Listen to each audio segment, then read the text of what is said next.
नमस्कार, जय जोहार। चलिए देखते हैं झारखंड की 25 फटाफट बड़ी खबरों को।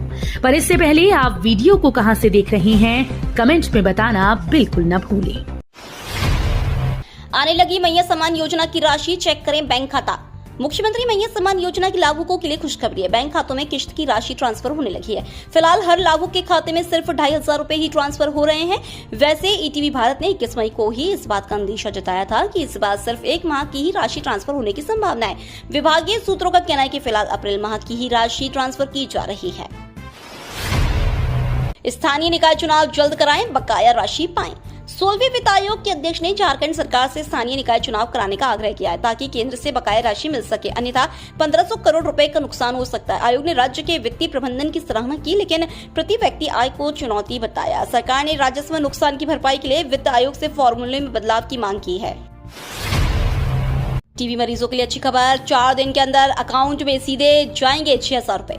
रांची में राज्य के सभी टीबी रोगियों को पोषण के लिए 6,000 रुपए मिलेंगे। स्वास्थ्य विभाग ने सभी सिविल सर्जनों को 4 दिनों के भीतर यह राशि स्थानांतरित करने का निर्देश दिया है। यह राशि निश्चय पोषण योजना के तहत दी जाएगी। अपर मुख्य सचिव ने कोविड से निपटने की तैयारियों की भी समीक्षा की और आवश्यक निर्देश दिए।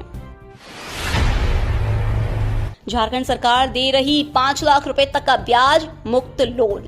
झारखंड में मछली पालन को बढ़ावा देने के लिए मत्स्य विभाग कई योजनाएं चला रहा है, जिसके तहत मछली पालक किसानों को 5 लाख रुपए तक का केसीसी लोन ब्याज मुक्त दिया जा रहा है। 1559 किसानों को लोन स्वीकृत किया गया है। मत्स्य विभाग किसानों को उत्पादन बढ़ाने के लिए जागरूक कर रहा है और विभिन्न योजनाओं के तहत लाभ उठाने के लिए प्रोत्साहित कर रहा है। दिव्यांगों की कब सुनेगी सरकार, हेमंत सरकार पर उल्टी गंगा बहाने का आरोप। झारखंड दिव्यांग आंदोलन संघ के बैनर तले दिव्यांग कई महीनों से राजभवन के सामने धरना दे रहे हैं। जब भी किसी राजनीतिक दल या संगठन द्वारा राजभवन के सामने धरना दिया जाता है तो ये दिव्यांग अपनी समस्याओं की ओर सबका ध्यान आकर्षित करने के लिए थाली और बाल्टी पीटना शुरू कर देते हैं। लेकिन आश्चर्य की बात है कि सरकार और सरकार में शामिल सत्तारूढ़ दलों के नेताओं की संवेदना इतनी भी नहीं रही कि कम से कम इन प्रदर्शनकारी दिव्यांगों से बात कर ले। हजारीबाग में 4,000 किलो नकली पनीर जब्त। झारखंड के अलग अलग शहरों में खपाने की थी तैयारी। जिला प्रशासन ने नकली पनीर बनाने वालों के खिलाफ बड़ी कार्रवाई की है। प्रशासन ने 4,000 किलो नकली पनीर जब्त किया। इस कार्रवाई को प्रशासन द्वारा अब तक की सबसे बड़ी कार्रवाई माना जा रहा है। दरअसल नकली पनीर की खेप बिहार के बख्तियारपुर और मनीर से हजारीबाग पहुंची थी। जानकारी के अनुसार नकली पनीर रांची सप्लाई होना था, साथ ही कुछ पनीर हजारीबाग और रामगढ़ भेजने की तैयारी चल रही थी। जिला प्रशासन का कहना है कि एक बड़ा गिरोह इसके पीछे काम कर रहा है, जो आधे दाम में नकली पनीर विभिन्न दुकानों में सप्लाई करता है। प्रशासन ने कहा जिन 2 बसों से नकली पनीर जब्त किया गया उनके मालिक को नोटिस जारी किया जाएगा। बंद जपला सीमेंट फैक्ट्री की जमीन पर खुलेगा रेल कारखाना। जिले के हुसैनाबाद स्थित बंद पड़ी जपला सीमेंट फैक्ट्री की खाली जमीन पर रेल कारखाना खोलने को लेकर केंद्रीय रेल मंत्री से बात हुई है। जपला में रेल कारखाना बन जाने से हजारों बेरोजगार युवाओं को रोजगार मिलेगा। ये बातें पलामू सांसद विष्णुदयाल राम ने हैदरनगर पश्चिमी के भाई बीघा में सड़क के शिलान्यास कार्यक्रम के दौरान कही। पलामू सांसद विष्णुदयाल राम ने कहा कि जपला सोन नदी पर पुल निर्माण की स्वीकृति पहले ही मिल चुकी है। पुल निर्माण हो जाने से पलामू से वाराणसी और बिहार की दूरी काफी कम हो जाएगी। 5 जून को राजभवन के समक्ष झामुमो का धरना प्रदर्शन। सीएम हेमंत सोरेन भी हो सकते हैं शामिल। जनगणना प्रपत्र में अलग सरना धर्म कोड देने की मांग को लेकर झारखंड की सत्तारूढ़ राजनीतिक पार्टियां कांग्रेस और झारखंड मुक्ति मोर्चा ज्यादा आक्रामक नजर आ रही है।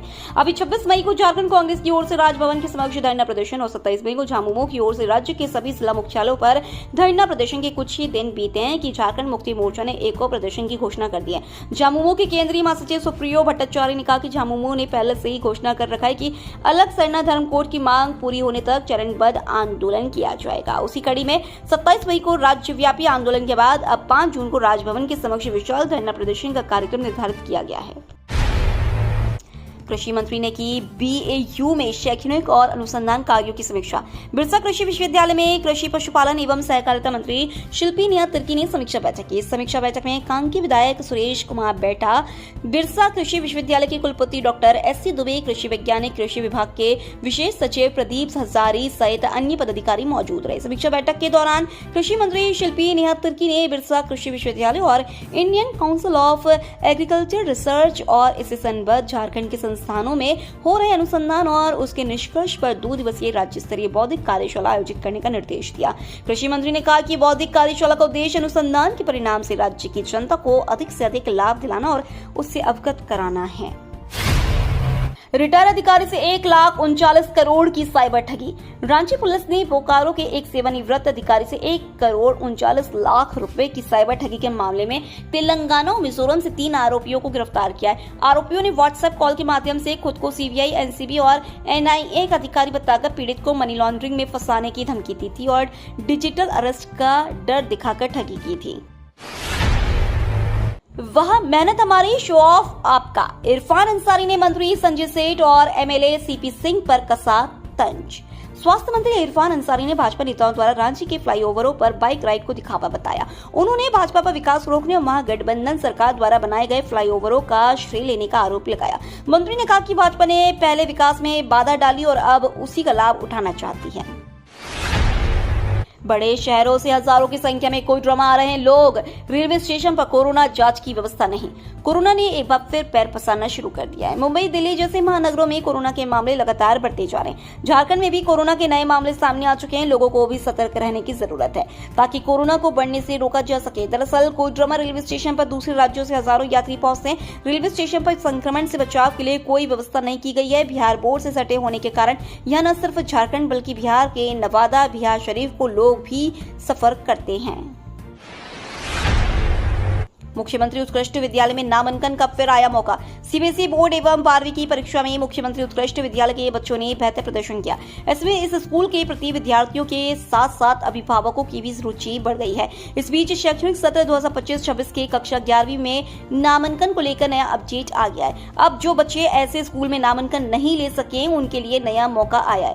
अब मेधा सूची के बाहर के बच्चे भी इस स्कूल में नामांकन ले सकेंगे। इसकी जानकारी सर जेसी बोस बालिका उच्च विद्यालय के प्रिंसिपल मुन्ना प्रसाद कुशवाहा ने दी है।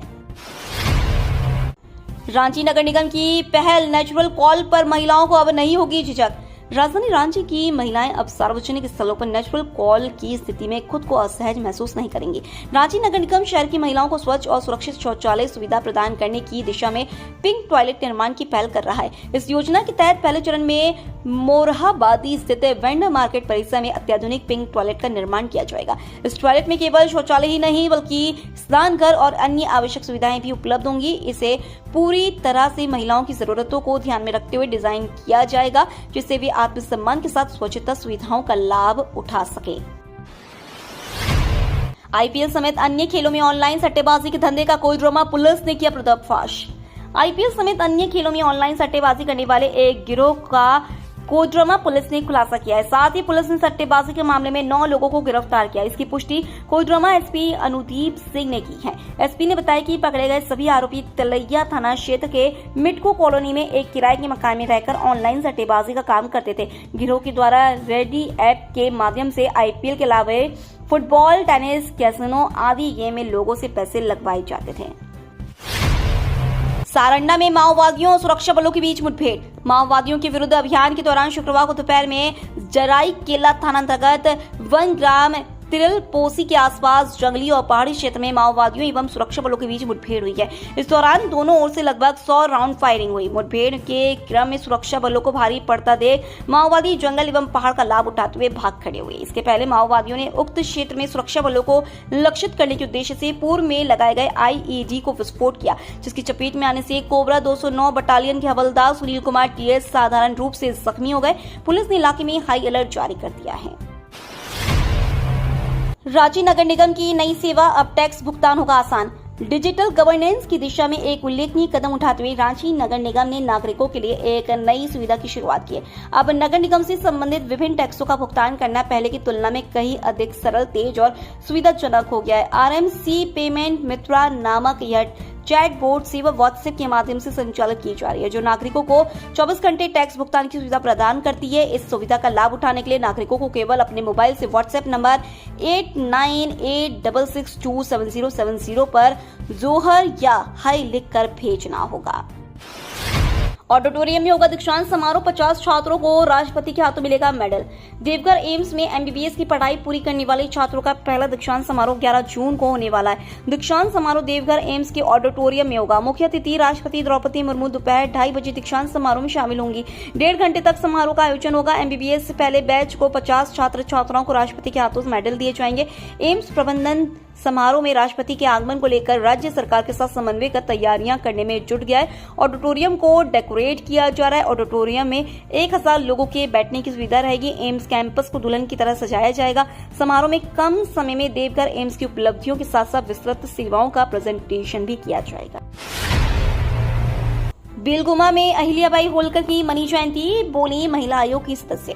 अहिल्याबाई ने समाज में भेदभाव व छुआछूत को किया था समाप्त। प्रतिनिधि बासुकीनाथ जरमुंडी प्रखंड के बेलगुमा गांव में अहिल्याबाई होलकर की 300वीं जयंती मनाई गई। इस अवसर पर सामाजिक समरसता मंच द्वारा सेमिनार का आयोजन जयप्रकाश यादव की अध्यक्षता में किया गया। मुख्य अतिथि राष्ट्रीय महिला आयोग की सदस्य ममता कुमारी और विशिष्ट अतिथि जिला परिषद उपाध्यक्ष सुधीर कुमार मंडल उपस्थित थे। अहिल्याबाई की जीवनी पर प्रकाश डालते हुए राष्ट्रीय महिला आयोग की सदस्य ममता कुमारी ने कहा कि प्रत्येक महिला को अहिल्याबाई बनना चाहिए। समाज में भेदभाव, ऊंच नीच, छुआछूत जैसी कुप्रथा समाप्त हो, भारत परम वैभव को प्राप्त कर सके। झामुमो की चिंता, कहा सेना के पराक्रम का राजनीतिकरण ठीक नहीं।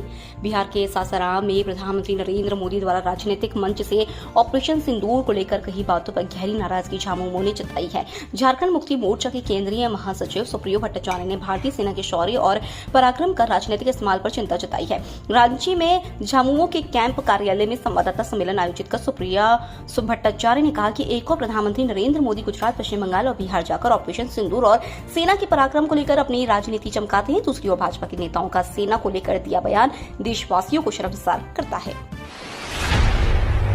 चतरा में शादी समारोह में फायरिंग का मामला, गोली लगने से युवक की हुई थी मौत। शादी समारोह में बारात में नाचने के दौरान हुए विवाद में हुई फायरिंग में एक युवक की मौत हो गई थी। मामले का चतरा जिले के प्रतापपुर पुलिस ने खुलासा कर दिया है। पुलिस ने त्वरित कार्रवाई करते हुए 2 लोगों को गिरफ्तार कर लिया है। गिरफ्तार आरोपियों के पास से एक पिस्टल और 2 जिंदा कारतूस बरामद किए गए हैं। इसकी पुष्टि चतरा एसपी सुमित अग्रवाल ने की है। चतरा एसपी ने बताया कि घटना प्रतापपुर थाना क्षेत्र के बरवा कोचवा गांव में हुई थी, जहां बिहार के गया जिले के इमामगंज थाना क्षेत्र के बरढी गांव से आई बारात में शामिल लोगों के बीच विवाद में फायरिंग हुई थी। केंद्रीय वित्त आयोग के सामने उलझे झारखंड के राजनीतिक दल। राजधानी में केंद्रीय वित्त आयोग की बैठक में झारखंड के राजनीतिक दलों के बीच वित्तीय प्रबंधन को लेकर तीखी नोकझोंक देखने को मिली। सत्तारूढ़ जेएमएम कांग्रेस और राजद ने राज्य के विकास के लिए केंद्र से अधिक धन की मांग की, जबकि विपक्षी दल बीजेपी आजसू ने वर्तमान सरकार पर 15 वित्त आयोग की अनुशंसित राशि को डाइवर्ट करने और वित्तीय कुप्रबंधन का आरोप लगाया। 16वें वित्त आयोग के अध्यक्ष डॉ. अरविंद पनगड़िया की मौजूदगी में आयोजित इस बैठक में झारखंड के मान्यता प्राप्त राष्ट्रीय और क्षेत्रीय दलों के प्रतिनिधियों ने हिस्सा लिया। सभी दलों को अपनी बात रखने के लिए निर्धारित समय दिया गया, जिसमें उन्होंने अपने सुझाव आयोग के समक्ष प्रस्तुत।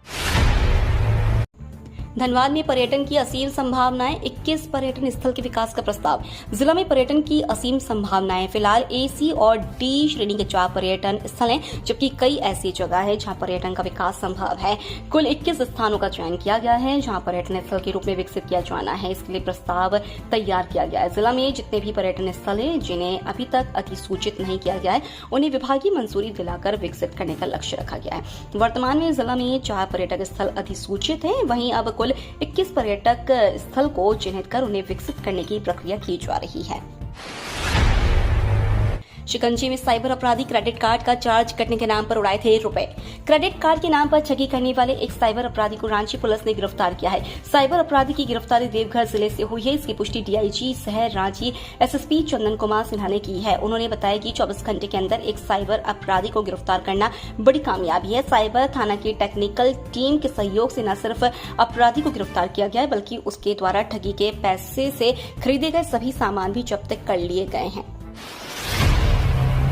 न सूचना न नोटिस, तोड़ दिया गरीब का आशियाना, वन कर्मियों का है यह कारनामा।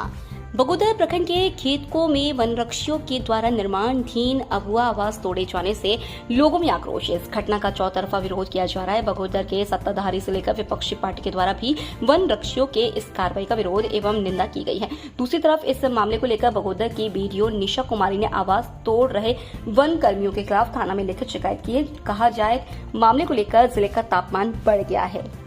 तो ये थी झारखंड की 25 बड़ी खबरें। रोजाना ऐसे ही सबसे पहले अपडेट पाने के लिए चैनल को सब्सक्राइब और वीडियो को शेयर जरूर करें। धन्यवाद।